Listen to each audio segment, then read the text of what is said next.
घर बनाने के लिए हमें लाखों रुपए लग जाते हैं और घर बनाने के लिए हम अच्छे से अच्छी चीज़ों का इस्तेमाल करते हैं जिससे कि हमारा घर सालों साल तक चले, उसमें कोई भी दिक्कत दिखाई न दे।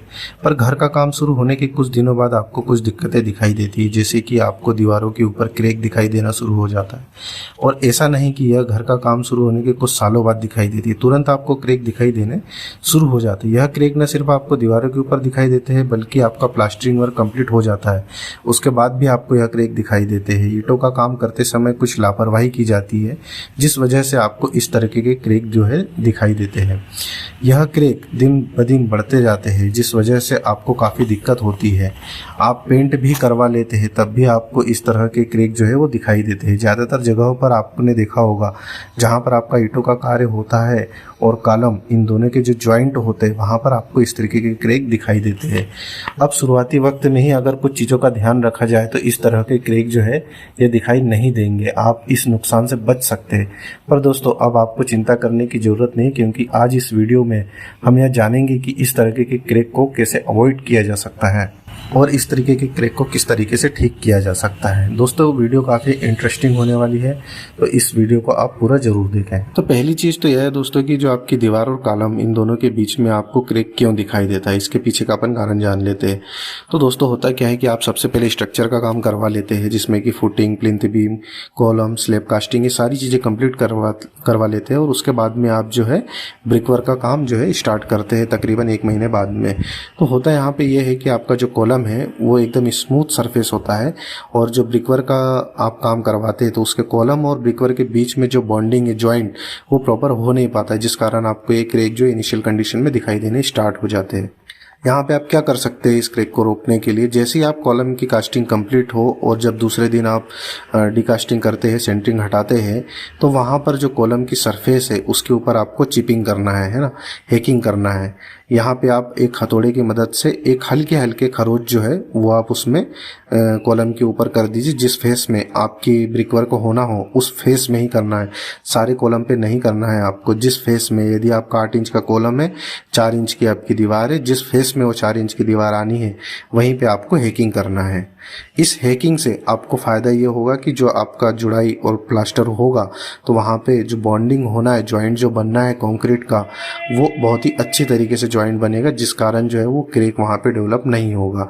हालांकि प्लास्टर के समय आपको कॉलम के जो जॉइंट होते हैं वहाँ पर भी चिकन मेश लगानी है। अगला जो क्रैक आता है दोस्तों, हमारे जो इलेक्ट्रिकल के पाइप्स होते हैं जो कि हम लोग अंडरग्राउंड वायरिंग करवाते हैं आजकल हर घरों के लिए, जो कि हमें दिखने में बहुत ही खूबसूरत दिखाई देती है। हमें कोई भी वॉल्स के ऊपर जो है पाइपिंग वगैरह नहीं दिखाई देती है, दीवारों के अंदर ही सारे पाइप्स जो है वो डाले जाते हैं आजकल अंडरग्राउंड वायरिंग के लिए। तो यहाँ पर जो पाइप का इस्तेमाल होता है वो पीवीसी पाइप का इस्तेमाल होता है।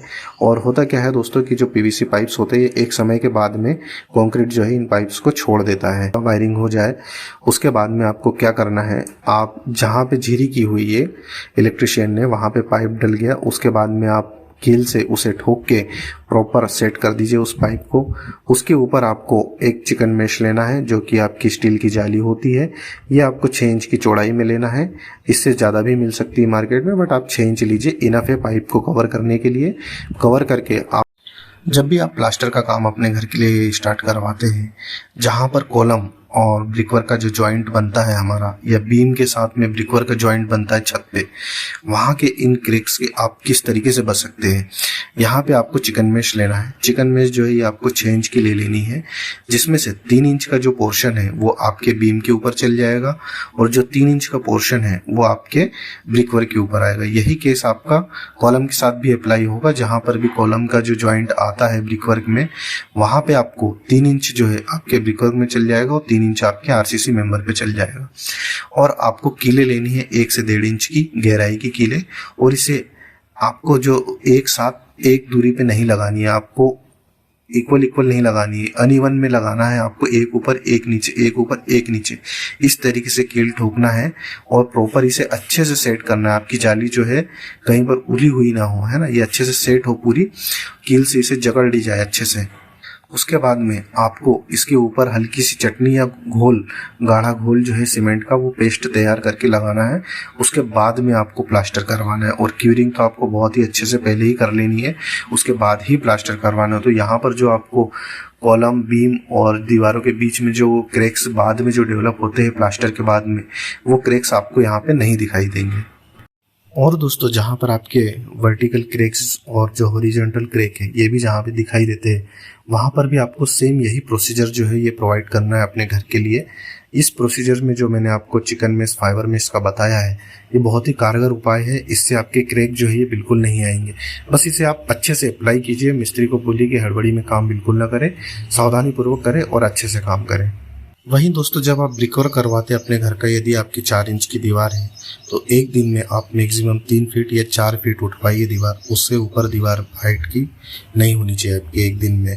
साथ ही इसमें जो आप डीपीसी का काम है वो जरूर करवाएं। 3 इंच मोटी डीपीसी उसी दिन डलवाए जिस दिन आपकी दीवार जो है उठाई गई है 3 से 4 फीट, ताकि दूसरे दिन जो है उसके ऊपर जो है कार्य आगे बढ़ सके। सेम इसी तरीके से आप 7 फीट पे भी करेंगे। दूसरे दिन जब आप दीवार का कार्य करें अपने घर के लिए तो उसे 7 फीट तक उठाएं, उसके ऊपर लिंटल बीम या तो लिंटल रखें या फिर उसके ऊपर डीपीसी डालें जहाँ पर लिंटल वगैरह नहीं आ रहे हो वहाँ पर, जिससे कि कंक्रीट में अच्छे से बॉन्डिंग हो जाती है आपके ब्रिकवर्क और लिंटल के बीच में, जिस कारण जो है आपको हॉरिजॉन्टल क्रैक जो है ये आपको दिखाई नहीं देते हैं।